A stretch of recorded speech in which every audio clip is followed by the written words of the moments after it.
이 세상에는요, 특별히 정말 중요한 것들은 눈에 보이지 않을 경우가 많습니다. 예를 들어 공기, 햇볕, 눈에 보이지 않습니다. 그런데 공기와 햇볕이 없으면 이 세상에 생명체가 살아갈 수 없어요. 중요한 거죠. 그리고 우리 또 인간의 수많은 관계 가운데서 사랑, 열정, 사람들과의 관계도, 사람들과의 신뢰도 눈에 보이지 않습니다. 그런데 사랑, 열정, 신뢰가 없으면 연애와 결혼도, 또 가족 관계는 물론 비즈니스나 공동체도 바로 형성될 수가 없습니다. 사랑과 열정, 신뢰가 없는 사람들에게 내 마음과 인생을 지속적으로 내어줄 수가 없기 때문에 그렇습니다. 인간의 삶도 마찬가지입니다. 눈에 보이지 않는 영혼이 인간의 몸과 마음, 멘탈을 사실상 지배하고 있습니다. 몸이 아프면 곧바로 병원에 가야 되고, 관계가 깨지면 금방 마음이 아프고 데미지를 받습니다. 뇌가 문제가 생기면 아예 일상생활을 할 수가 없어요. 금방 탈이 나는 것 같아요. 그에 비해서 상대적으로 영혼은 눈에 보이지 않기 때문에 우리가 소홀히 할 수가 있습니다. 우리는 지난 3주 동안 이 휴식에 대한 그런 말씀을 들었습니다. 뇌의 휴식, 관계의 휴식, 몸의 휴식에 대해서 들었어요.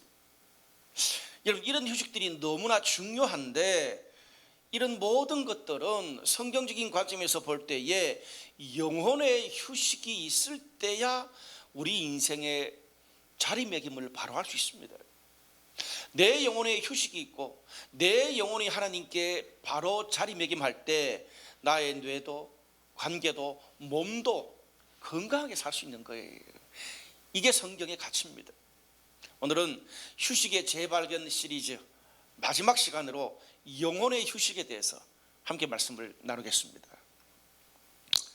특별히 오늘 저희가 뒷부분에 함께 읽었던 마태복음 11장 28절에서 30절까지 말씀, 이 말씀은 신약 성경에서 영혼의 휴식에 대한 대표적인 말씀입니다. 간혹 어떤 집에 가보면 그냥 이렇게 액자로 걸려 있기도 하고 또 외우는 분들도 꽤나 있더라고요. 내용이 이렇습니다. 수고하고 무거운 짐진 자들아, 다 내게로 오라. 내가 너희를 쉬게 하리라. 나는 마음이 온유하고 겸손하니 나의 멍에를 메고 내게 배우라.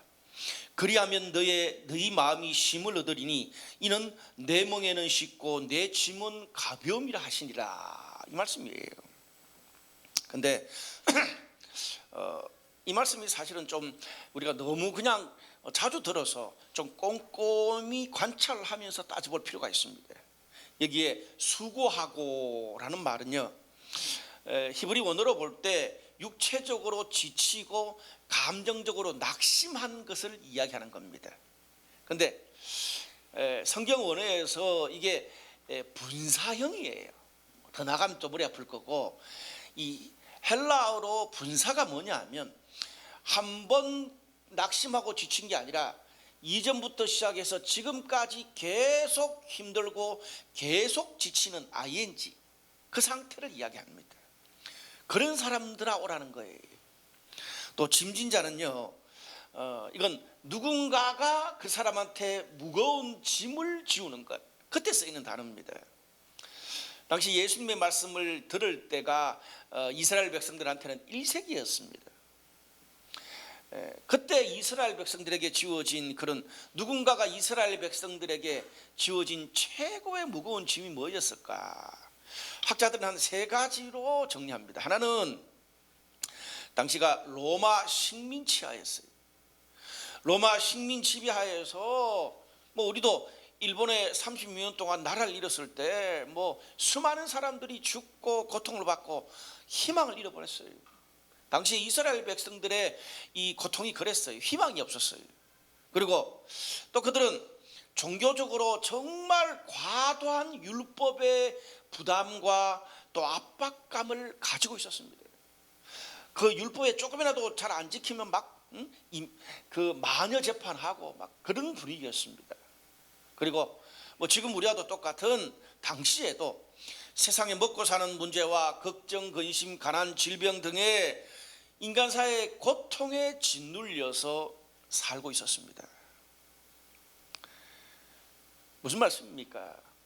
이 말씀을 듣는 너희들도 여기에 속해 있는, 조금이라도 속해 있는 사람이라면 다 내게로 오라는 거예요. 예수님께 나오라는 거예요. 자, 그러면 우리가 예수님께 나아갈 때 무엇을 주십니까? 뭐 단도직입적으로 내가 너희를 쉬게 하리라, 쉬게 하신대요. 그리고 너희 마음이 쉼을 얻으리라. 쉼에 대한 이야기를 두 번 하고 있습니다. 여기서 쉼은 영어 성경에 보면 하트가 아니에요, 소울이에요. 영혼을 이야기해요. 너희 영혼이 쉰다. 그리고 이제 원어로 보면 안식일을 거룩시키라. 하나님이 안식을 주신다 그럴 때 안식, 영적인 휴식, 이런 것입니다. 하나님이 주시는 거. 자, 이건요 여기서 너희 소울, 영혼이 쉰다, 영적으로 휴식한다, 이 말은 단순히 좀 쉬고 나니까 육체가 건강하고 내 마음과 주변의 인간관계와 환경이 좀 편해서 안정된 삶을 사는 그런 게 아니에요. 여전히 우리 삶의 인생에 비바람치는 폭풍과 계속되고 이해가지 않는 일이 여기저기 뻥뻥 터지는 상황 가운데도 그거 생각하면 잠도 못 자고 머리가 아픈데 이상하게 하나님이 생각하면 하나님이 될 것 같고 주실 것 같고 하나님이 평안을 주시는, 하나님이 주시는 신뢰와 평안을 이야기하는 겁니다. 다르죠? 바로 그 앞장에 마태복음 10장 29절에서 31절은 그것을 이렇게 좀 더 디테일하게 표현합니다. 참새 두 마리가 한 아사리온에 팔리지 않느냐? 그러나 너희 아버지께서 허락하지 아니하시면 그 하나도 땅에 떨어지지 아니하리라. 너희에게는 머리털까지 다 세신 바 되었나니 두려워하지 말라. 너희는 많은 참새보다 귀하니라.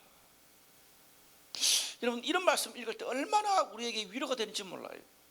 한 주 동안 정말 정신없이 막 세상 살면서 바둥거리고 막 업무 추진하고 스트레스 받고 불안해하고 그러다가 또 예배를 왔거나 아니면 큐티를 할 때 이 말씀이 턱 내 마음에 꽂힐 때 뭔가 내 가슴 한가운데가 턱 그냥 짐이 내려놔지면서 평안을 느낀 그런 적 없으세요? 저는 그런 적 참 많습니다. 특별히 저는 이제 제 설교보다 찬양할 때 이렇게 쭉 있을 때 오늘 찬양에도 그냥 쭉 오는데 몇 구절이 탁탁 꼽히더라고요. 그냥 제 마음이 한 구석에 부담과 짐들이 축축 내려가는 그런 걸 느껴요. 하나님 주시는 거죠.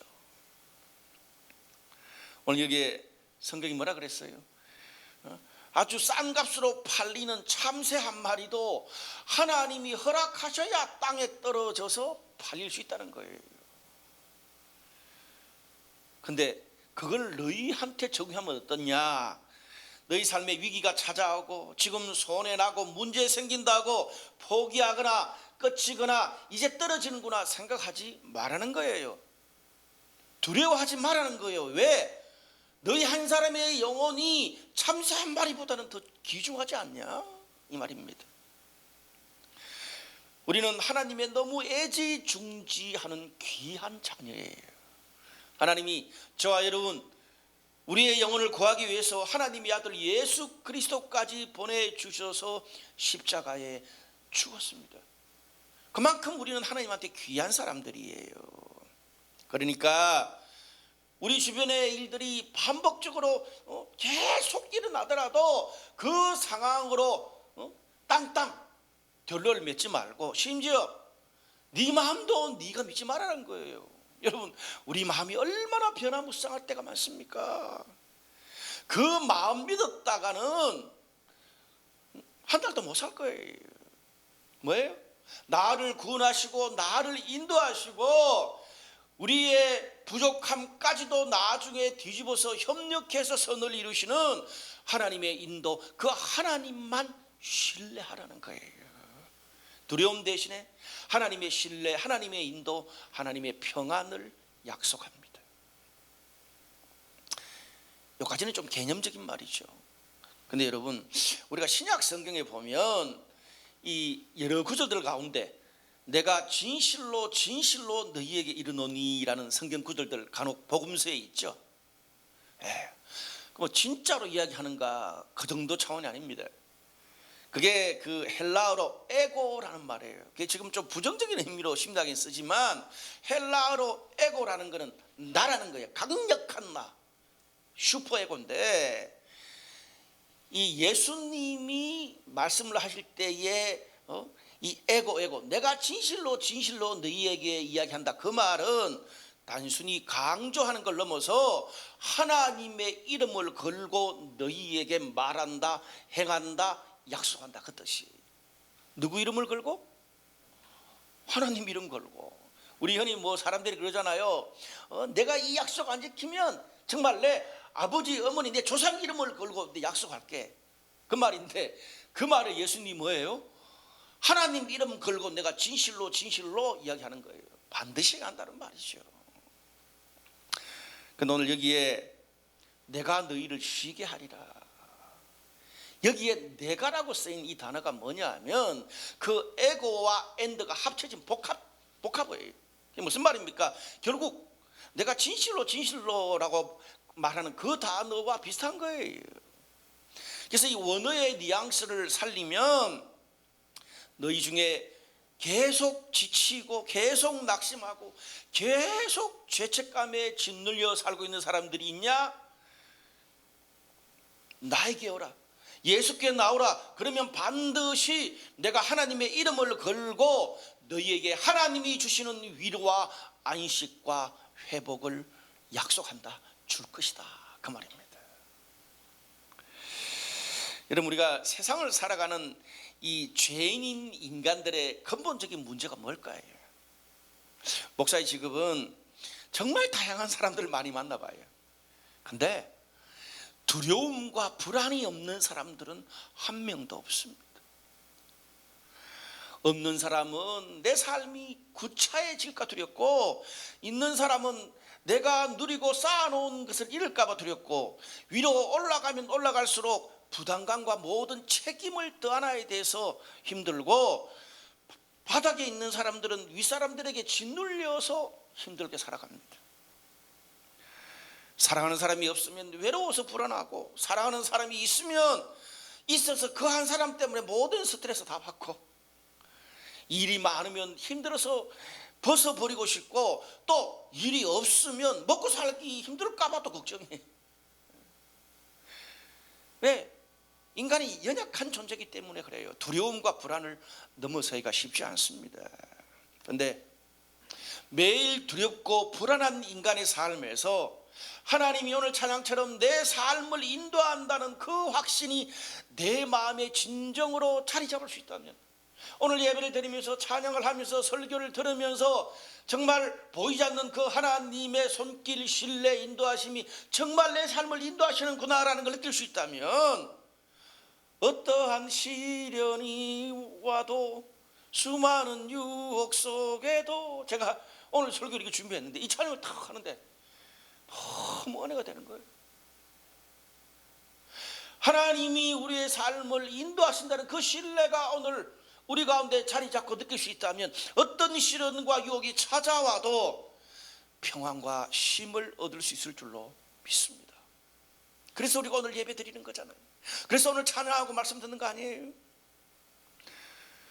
지금 내가 당한 상황과 환경과 우리의 세상의 주판 아래 근거한 것이 아니기 때문에, 하나님만이 줄 수 있는 축복이기 때문에 이건 안식입니다. 성경은 그런 영적인 안식과 축복을 예수님께 나오는 모든 사람에게 반드시 주실 것이다, 하나님의 이름을 걸고 약속하고 있습니다. 세상 사람들은 이해 못해도 그 하나님의 약속을 반드시 붙들 수 있는 저와 여러분 되시기를 바랍니다.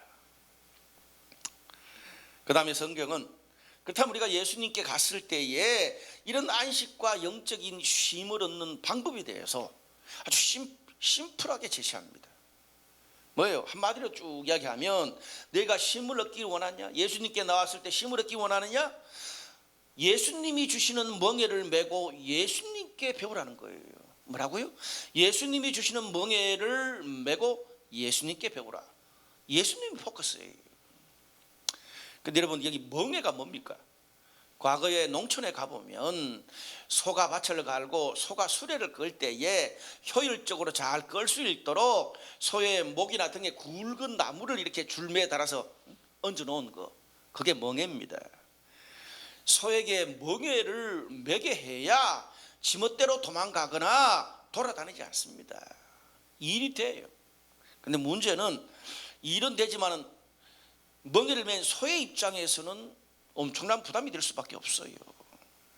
근데 포인트는 오늘 우리에게 이 귀한 영적인 평안과 쉼은 멍에, 즉 멍에를 매야 된다는 거예요. 부담과 책임이 전혀 없는, 멍에 자체가 없는 게 아니라 부담과 책임이 전혀 없는 것이 아니고 예수님이 주는 멍에, 예수님이 주는 책임, 부담을 져야 된다는 거예요. 이게 핵심이에요. 왜? 예수님이 주는 멍에와 짐이 우리가 세상에서 지는 그런 멍에와 짐보다 훨씬 가볍고 쉽기 때문이다. 또 두 번째는 제가 제일 마지막 결론부 때 말씀드리겠지만, 나에게 이 멍에와 짐을 주시는 예수님의 마음이 온유하고 겸손하기 때문에 우리는 예수님의 짐을 끝없이 져야 된다. 그게 오늘 성경의 요지입니다. 여러분, 영적인 안식과 휴식을 얻는데도 멍에를 져야 된대요. 부담과 책임이 있어야 된대요. 우리가 세상을 사는 동안에 걱정, 근심, 먹고 살아야 될 모든 부담과 책임에서 자유롭고 어떤 것에도 엮이지 않는 그런 삶은 없습니다. 만약에 그런 삶을 원한다면 그것은 관 속에서나 가능합니다. 뭐 요즘 저도 나는 자연인이다 이런 프로를 한 번씩 볼 때가 있습니다. 내가 그렇게 못 사니까 그래서 호기심에서 보는데 뭐 주변에 들어보니까 그 프로가 꽤나 인기가 있다 그래요. 근데 거기에 나오는 분들의 뭐 19은 세상 만사 복잡하고 힘든 것 때문에 상처받고 힘들고 참 사연이 힘들고 아픈 그런 분들이 많더라고요. 그런 상처와 어려움 때문에 그냥 세상을 뒤로하고 아무도 없는 산속에 나 홀로 살고 계시는 분들이 많더라고요. 근데 그렇게 세상에 복잡하고 엮이고 짐스러운 일이 많아서 나 홀로 산속에 들어가면 쉼이 저절로 찾아오냐고요. 제가 그분들의 삶을 봤는데 꼭 그런 것만은 아니더라고요. 혼자 산속에 사니까 그 뭐 짐승들, 그리고 혹시 모를 그런 침입자, 또 계절에 따라서 자신의 안전을 살펴야 되더라고요. 그리고 매 끼니를 우리는 뭐 어떤 날은 그냥 집 나가기 싫으면 주말에 그냥 배달 음식 먹으면 되고, 그것도 안 되면 뭐 또 집 앞에 뭐 편의점에 가서 뭐 삼각김밥 사 먹고 쉽게 되잖아요. 근데 그 산속에서는 매 끼니를 문명이 없는 곳에서 혼자 해결을 해야 돼요. 야, 산속에서는 한 끼 해결하는 게 진짜 그 보통 일이 아니더라고요. 또 자연은 좋지만 대화할 사람이 한 사람도 없어요. 사람이 살다가 힘들고 해로울 때가 있잖아요. 저렇게 계속 살면 말하는 거 잊어버리겠는데 그런 생각도 들더라고요. 저는 죽어도 못 살아요. 세상에서 아무리 힘들고 고통받아도 저는 산속에서 혼자 못 살아요. 집사람 데리고 가야 돼요. 무슨 말입니까? 거기서 그분들 또 다른 멍에를 메고 살더라고요. 영적인 것도 마찬가지입니다. 영혼의 안식과 쉼을 얻으려면 예수님이 주시는 멍에와 짐을 져야 된다, 그런 의미로 이야기하는 거예요. 아무것도 하지 않고 어떤 것도 엮이지 않고 저절로 영적인 쉼과 평안과 성장을 누릴 수 없다는 것이 성경의 원리입니다. 우리가 마태복음 11장 그 수고하고 무거운 짐진 자들아, 그 본문을 읽고 우리 그 바로 앞에 마태복음 10장을 읽었는데, 마태복음 10장은 우리가 하나님의 멍에와 하나님의 뜻을 붙잡을 때 부딪히는 문제들에 대해서 굉장히 디테일하게 이야기해주고 있습니다. 특별히 마태복음 10장 32절에서 40절까지는 한 3가지 정도 우리 삶에서 결정적일 때 하나님 뜻을 선택할 때 부딪히는 것에 대해서 이야기를 해요. 그걸 뭐 성경을 다 읽고 이야기하면 계속 길어질 수밖에 없고, 제가 요즘 설교를 좀 짧게 끝나는 그런 훈련을 하고 있으니까 요약하면 한 3가지 정도인데, 하나는요, 사람들 앞에 너희가 예수님을 시인하면 하나님도 너희를 시인한다. 그리고 사람들 앞에서 너희가 하나님을 시인하지 않으면 하나님도 시인하지 않을 거라는 거예요. 두 번째는 너희가 가족 때문에 하나님의 뜻을 따르지 못할 때가 있는데 그것도 문제라는 거예요. 때때로 가족이 하나님과 원수되게 하는 길로 가게 할 수도 있다는 겁니다. 그러다가 결국 네 영혼까지 잃는다라고 충격적인 말씀을 하세요. 그리고 3번째는 너희에게 부여된 십자가를 지고 예수님을 따르면 지금 당장 손해를 보고 잃을 것 같지만, 마이너스 될 것 같지만 결국 자신의 목숨을 얻게 될 거다, 그 이야기를 합니다. 정리하면 오늘 마태복음 10장에서는 우리가 하나님의 뜻을 따르고 주님의 멍에를 맬 때에 생길 수 있는 3가지 부딪히는 문제. 하나는 사람들 앞에서 하나님을 시인하는 것. 두 번째는 가족들 때문에 네 신앙을 포기하지 말라는 것. 셋째, 하나님의 뜻에 따라 십자가를 지라는 것. 이걸 제가 적용을 해볼게요. 자, 먼저 첫 번째로 사람들 앞에서 하나님을 시인할 때 하나님도 나를 시인한다는 거. 무슨 말입니까? 이거는요, 지하철에서 예수 천당 불신 지옥 대놓고 말하고, 또 직장에서 모든 사람이 보는데 내가 그리스도인인 것을 표시내기 위해서 모든 사람 볼 때 식사기도를 하라, 그런 말이 아닙니다. 여러분, 오늘 이 본문이 쓰여진 이 마태복음의 기록 연대는 사실은 우리가 그 순서대로 마태, 마가, 누가, 요한 뒤에 바울 서신이 아니에요. 바울이 쓴 편지들이 제일 먼저 쓰여졌고, 사실은 마태복음은 제일 요한계시록 그리고 한두 권 그 제일 마지막 그 앞에 쓰여졌어요. 이때가 로마가 이 당시의 기독교인들을 극렬하게 이 박해하고 순교로 십자가에 못 박혀 죽게 하고, 그리고 원형 경기장에서 그냥 불에 태워 죽이고 맹수한테 먹히게 하고 극렬하게 박해하던 시기였어요. 그때 우리 크리스찬들이요, 이 로마 군병들이 물었을 때 당신 크리스찬이야, 예수 믿어 안 믿으라고 물었을 때에 그것을 밝히는 것에 따라서 극한 상황에 처할 수 있는 거예요. 그때 너희가 예수님을 시인하면, 그 말입니다. 이걸 오늘 우리 삶의 일상으로 가져오면 우리가 늘 그런 건 아니잖아요. 내 삶과 비즈니스에서 결정적일 때 하나님 믿는 것을 시인하고 신앙의 가치를 따라 선택해야 될 때, 그때 하나님의 편에 서라, 하나님을 시인하라, 그 말입니다. 결정적일 때 네가 그렇게 큰 부담을 떠안고 하나님의 길을 선택하고 예수님의 이름, 하나님의 뜻 때문에 그런 선택을 했으니 나도 네 인생에서 특별히 너를 인도하고 보호하겠다라는 하나님의 약속이에요. 여러분, 하나님이 보호 안 하시면 나는 그럼 어떻게 해요? 당연한 거 아니에요. 그 사람 특별히 돕겠다는 거예요. 근데 우리는 앞에 거는 다 빼버리고 하나님, 내가 예수 믿고 크리스찬이니까 특별히 보호해 주세요 라고 말하는 거죠. 사실 이 말은 굉장히 이 순교적 또 선교적 발언입니다. 두 번째로, 하나님의 뜻이 늘 우리 가족의 뜻, 가족의 평안과 일치하는 것 아니라는 말입니다. 거기 보면 이 가족끼리 서로 분쟁할 수 있다는 거예요. 분쟁하라는 말이 아니에요. 그 말은요, 오늘 이 본문의 말을 잘못 오해하면 안 돼요. 매사 사사건건 하나님의 뜻이라는 명분 때문에 부딪히고 벽을 쌓으라는 말이 아니에요. 기본적으로 신앙은 가족 간의 화평을 추구합니다. 가족 간에 화목하고 가족 간에 평화하고, 그게 기본적인 하나님의 뜻입니다. 그런데 이 부분도 우리가 가족 간의 화평을 추구해야 되죠. 하나 돼야 되죠.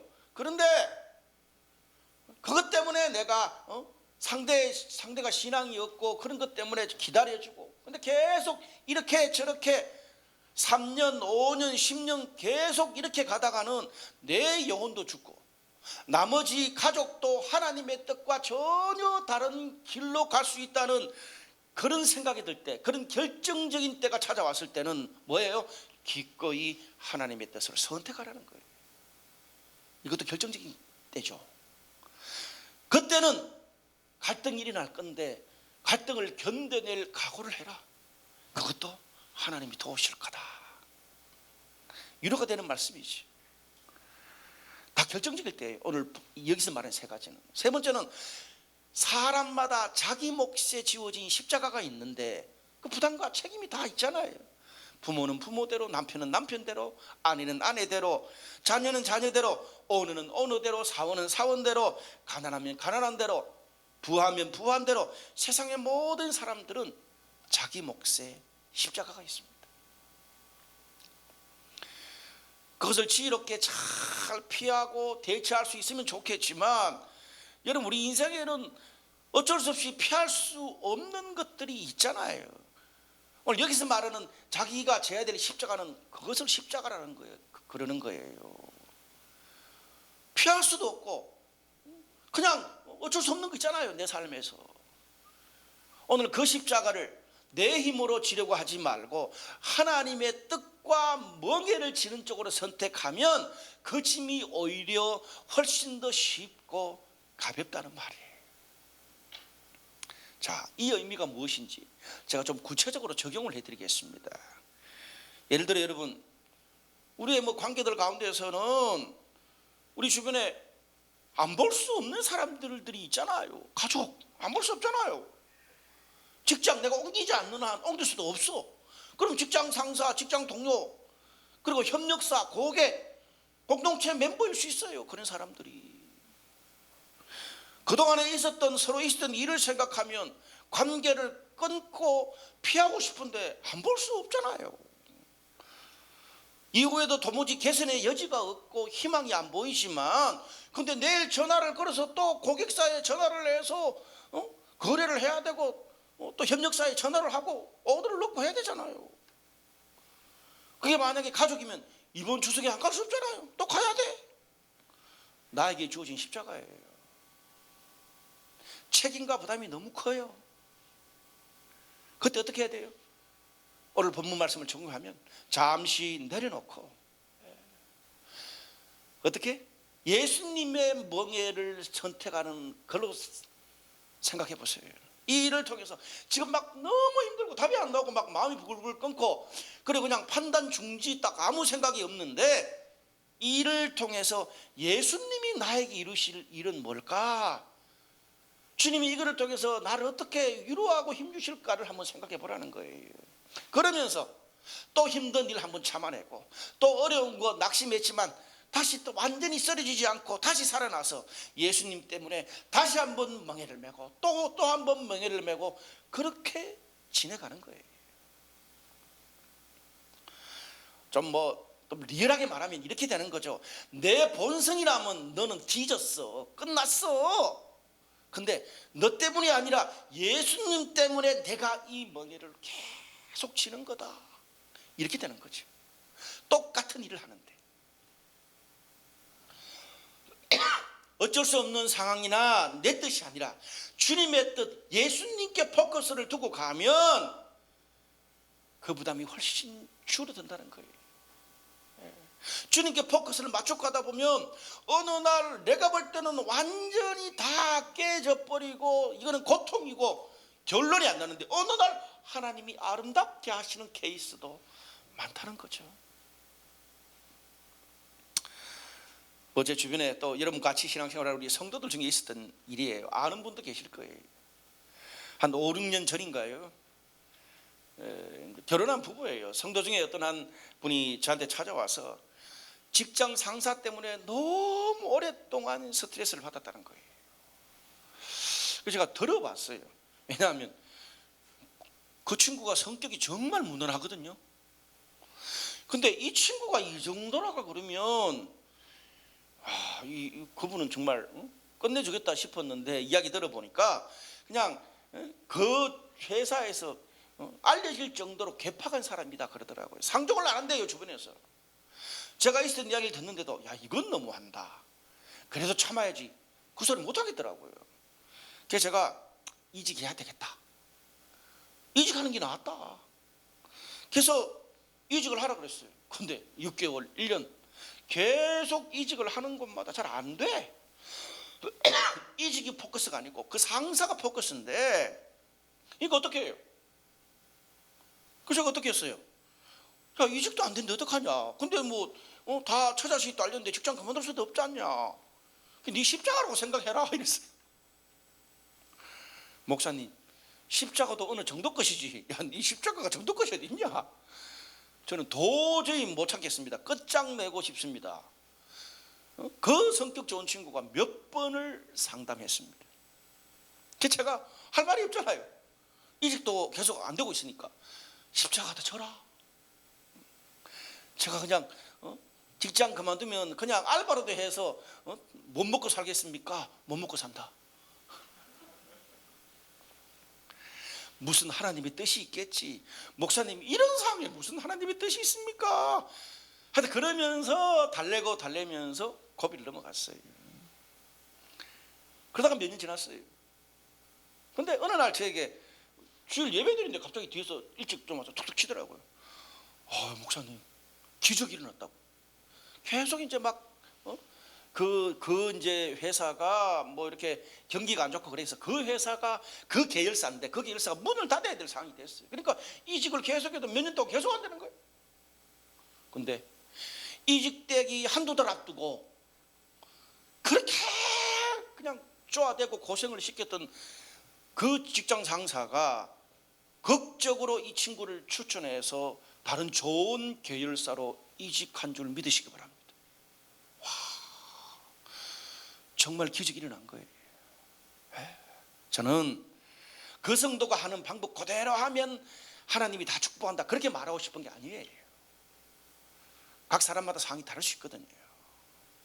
중요한 거는 여러분, 우리가 아무리 노력해도 바꿀 수 없는 그런 상황이 있잖아요. 이직이 되면 얼마나 좋아.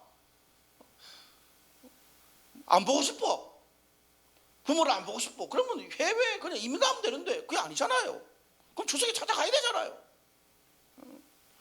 아무리 노력해도 바꿀 수 없는 상황이 인간 삶에 있습니다. 그것이 우리의 십자가라면, 나에게 부여된 십자가라면 주님의 뜻과 주님이 주시는 멍이라고 생각하고 절하는 거예요. 그러면 오늘 말씀처럼 나는 정말 죽을 것 같은데, 오히려 그것이 죽을 것 같은데 네 목숨이 살아나고 회복되고 협력해서 하나님이 선을 이루시는 하나님의 역사가 될 것이다, 그 말씀입니다. 아멘. 말씀의 결론을 맺겠습니다. 오늘 마태복음 10장 41절 42절은 이런 말씀이 있어요. 선지자 이름으로 선지자를 영접하는 자는 선지자의 상을 받을 것이요, 의인의 이름으로 의인을 영접하는 자는 의인의 상을 받을 것이요, 또 누구든지 제자 이름으로 이 작은 자 중에 하나에게 냉수 한 그릇이라도 주는 자는 내가 진실로 너희에게 이르노니, 진실로 나오죠? 하나님 이름 걸고 그 사람이 결단코 상을 잃지 아니하리라 하시니라. 오늘 이 마태복음 10장 마지막 말씀은 당시에 이 제자들이 전도하러 돌아다닐 때에 그 말씀을 하나님의 말씀으로 받아들이는 사람이 있는가 하면 거절하는 사람도 있었고, 또 중동의 관례대로 방문하는 사람들에게 음식을 좀 나눠주면서 돌려보내는, 그냥 그럴 생각 없이 그런 사람도 있어요. 근데 문제는 오늘 전도하는 제자들에게 이런 축복은 당연한 거고, 받아들이는 사람들한테 하나님이 섬세하게 축복하신다는 이야기를 하고 있습니다. 각 사람에 맞는 은혜와 축복을 다 받을 것이라고, 심지어 냉수 한 그릇 주는 거, 여러분 중동은요 그 집을 방문하면 기본적으로 음식을 꽤나 다 줘요.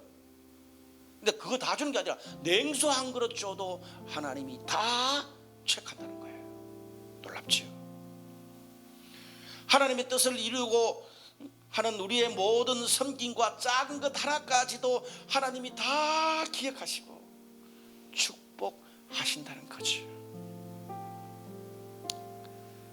내가 주님의 일을 섬기고 또 주님께 나왔는데 그걸 하나님의 말씀으로 받아서 순종했으면 그에 맞는 합당한 은혜를 받고, 그건 아니지만 목사님이 이야기해서, 리더가 이야기해서, 형님 누나가 이야기해서 겉면에서 내가 하게 됐다, 그럼 거기에 맞게도 은혜를 주신다는 거예요. 마음이 내키진 않은데 교회 다니니까 그냥 뭐 참여할 수밖에 없었어, 할 수밖에 없었어. 거기에 더 합당한 은혜를 주신대요. 참 하나님 대단하죠. 그것도 아니야. 냉수한 그릇이 뭡니까?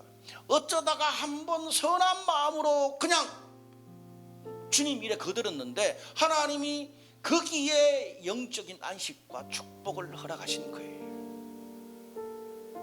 이유가 뭐예요? 뭐든 간에 어떤 사람은 남친 때문에, 어떤 사람은 여친 때문에, 별의별 우리한테 보면은 정말 신앙적인 건 단 1도 없이 그냥 뭐 이렇게 뭐 엮여가지고 했는 것조차도 그걸 통해서 하나님이 우리의 신앙이 유지되고 주님께 나아갈 수 있고, 주님께 나아갔기 때문에 복을 줄 수 있는 막 어거지로 그런 근거를 만들어서 우리에게 주시려고 하신다는 겁니다. 이 본문이 참 하나님이 어떻게 하든 간에 축복을 짜내서 주려고 바라가시는 것, 그런 본문이시죠. 근데 반대로 마태복음 10장 28절은 몸은 죽여도 영혼은 능히 죽이지 못하는 자들을 두려워하지 말고 오직 몸과 영혼을 능히 지옥에 멸하실 수 있는 이를 두려워하라. 이건 경고예요. 무슨 말입니까? 우리가 나의 모든 관심과 에너지를 오직 그냥 나한테만 투자하고 하나님과 영적인 것과 다른 사람에게 단 1도 관심 없이 살지 말라는 거예요. 세상 모든 것을 다 얻고도 내 영혼이 죽어가면 세상에 그것보다 더 두려운 것이 없다. 정말 두려워할 거는 그거를 두려워해야 된다, 그 말입니다. 왜? 그건 영원히 달린 문제이기 때문에. 오늘 본문에 나오는 것처럼 하나님이 거창한 거 하나님 말씀으로 받아서 순종했냐, 그렇게만 하면 아마 우리 중에 대다수는 하나님의 기준에 못 미칠 거예요. 그런데 최소한 이름 없는 사람에게 물 한 그릇 정도는 떠줄 수 있잖아요. 하나님이 정말 우리에게 우리의 신앙을 유지하고 하나님의 축복을 주시는데, 짜내는데 그 최소한의 주님 이름으로 물 한 그릇 주는 것도 못한다는 말은 무슨 말입니까? 영적인 것에 다른 사람에게 이 세상에 관심이 단 1도 없고 오직 나한테만 관심이 있다는 말이에요. 여러분, 우리 주변을 보면 신기한 것은 오직 자신만을 위해서만 사는 사람들이 있어요. 특징이 뭔지 아세요? 많이 가졌던 없던 상관없이 그런 사람들은 늘 만나면 똑같아요. 인생의 근심, 걱정, 불안, 스트레스에 붙잡혀 삽니다. 있으면 있어서 불안하고 없으면 없어서 늘 불안해요. 또 하나, 모든 것을 남 탓하고 지자랑만 합니다. 분명히 그 사람하고 3년, 5년, 한 10년을 교류했는데 과거에보다 또 다른 사람들과 비교해 볼 때 그래도 이 사람은 괜찮은데 늘 걱정이 꼬리를 물고 뭔지 모르겠는데 늘 피곤하고 늘 힘들고 우울하고 불안해. 계속 운동도 필라테스 열심히 하는데 왜 그럴까요? 내 삶에 추구하고 드려야 될 하나님의 영적인 관심, 최소한의 영적 멍에를 매는 것조차 없으니까 죄인인 인간의 답답함과 세상의 근심 걱정이 나를 집어삼키는 겁니다. 저는 오늘 여러분들에게 도전하고 싶습니다. 오늘 휴식의 재발견 시리즈를 끝내면서 여러분 한번 내 자신 한번 체크해 보세요. 나의 삶, 나의 가정, 나의 어떤 직장 생활은 5년, 10년을 늘 똑같은 문제, 비슷한 문제로만 계속 질질 끌려 살고 있지 않습니까? 분명히 과거보다 환경이 더 좋아졌는데 돌아보니 사람 바꿔가면서 불평만 계속하고 있는 건 아닙니까? 혹시 그렇다면, 만약 그렇다면 그만 멈추고 환경이 아니라 나의 영혼을 체크해 보시기를 바랍니다. 혹시 힘든 굴레에서 정말 해결받기를 원하는데, 오늘 성경이 말하는 것처럼 영적인 힘을 얻기를 원하는데 주님이 주시는 어떤 멍에도 매지 않으려고 하지는 않습니까? 그런 것 한두 번 한다고 단번에 바뀌는 건 아닙니다. 그러나 그것이 나의 영적인 열정과 계기를 마련하고 그 계기가 쌓여서 나의 멘탈과 나의 영성이 되는 거죠. 신기한 것은 영적으로 무기력하고 삶의 근심에 끌려다닌 사람들의 특징이 말은 힘들다고 하면서도 어떤 영적 멍에도 매지 않으려고 그래요. 성경적인 원리와 다르게 살죠. 그리고 이상하게 대부분 예배, 셀, 훈련, 교회에서 마련하는 영적인 어떤 것에도 참여하려고 하지 않는 싱크로율 한 90% 이상은 나와요. 그 공통점은 또 뭘까요? 사랑하는 여러분, 오늘 나의 삶, 우리 부부, 또 우리 가정, 우리 직장의 문제가 정말 환경의 문제인지 사람의 문제인지, 아니면 내가 영적인 것에 관심이 없고 하나님 앞에 최소한의 섬김 봉사조차 없어서 내 영혼이 죽어서 생기는 문제인지 분별하시기를 바랍니다. 기억하십시오. 인간의 영혼이 죽어가면 죽어갈수록 내 삶도 서서히 죽어갈 것입니다. 마지막 한마디 하고 마치기. 오늘 여기 예수님께 배우라라고 이야기하면서 예수님의 마음이 온유하고 겸손하니까 배우라는 거예요. 왜 그 말을 썼을까요? 여러분, 온유하다는 말은 끝없이 관대하다는 말이에요. 겸손하다는 말은 무슨 말이에요? 하나님의 아들이 인간이, 나약한 인간이 되보셨기 때문에 인간이 얼마나 나약하고 오늘 결심했다가 내일 포기해버리고 얼마나 나약하고 핑계를 많이 대는지 예수님이 인간이 되보셨기 때문에 안다는 거예요. 예수님은 아마 우리가 주님께 돌아오는데 끝까지 기다리는데 이력이 나신 분일 겁니다. 제가 저 자신을 봐도 그래요. 근데 사랑하는 여러분, 오늘 그 주님께 돌아오는데 너무 멀리는 가지 마십시오. 잠시 쉬고 잠시 영적으로 휴가 갔다가 거기가 내 영혼의 장사 지내는 장소가 될 수 있습니다.